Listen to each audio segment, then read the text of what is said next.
የኤርሜላ እርግዝና የት ገባ? ያኔ አረገዝኩ እያለች የእግዚአብሔር ስም እየጠራች እየማለች ሁለት ቀይ መስመር አሳይቷል እያለች ከአቤል ጋር እያበደች ነበረ። ከዛ በማግስቱ ደግሞ ምርመራ አድርጌያለሁ የሆስፒታል እጄን የመጣሁት ብላ ወረቀት ሰጥታው አልነበረ? ለምንድን ነው የሷ እርግዝና ዝም ያለው? የሷ እርግዝና ወደ ውስጥ እየገባ ነው እንደሚሄደው። የሰው ሆድ እኮ በየሳምንቱ በየቀኑ በየዕለቱ በየአራት ሰዓቱ ሆዱ እየጨመረ ነው የሚሄደው። የሷ ወደ ውስጥ እየተመጠጠ ቦርጩ ራሱ እየጠፋ አይደል እንደ ያለው። ለምንድን ነው ዝም የተባለው? የሷ እርግዝና ለምን? የሩቲ ቢሆን እኮ ሩቲ አንድ ነገር ብላ ቢሆን እኮ አብርሃም ያኔ እኮ እርጉዝ ነኝ ብለሽ አልነበረ ወይ?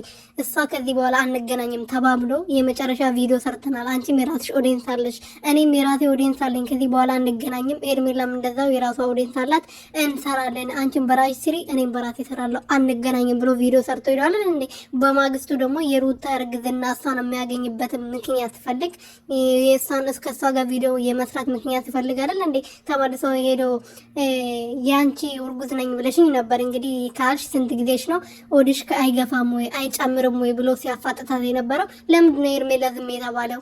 ይሄን ከፍ ያኔ ኤርሜላ ቀለበት ለምን አለች? እውነት እርጉዝ ከሆነች የልጇ ጉዳይ ነበር እንደ መጀመሪያ ሊያሳስባት የሚገባው የቀለበቱ ጉዳይ ነበር፣ የሰዓቱ ጉዳይ ነበረ። የልጇ አባት ማለት እንደ መጀመሪያ ሲያሳስባት የነበረ እርጉዝ ነኝ ብላን ነበር እንዴ? ለምንድን ነው ዝም የሚባለው? እሷ አንድ ነገር ስታደርግ ዝም ይባላል። ሩትዬ ግን ትንሽዬ ነገር ስታደርግ አጋንኖ የእሷ ስምን ለማጥፋት ቀን ከሌሊት እንቅፋቸውን ያጣሉ እነዚህ ጫናሞች ማለት ነው።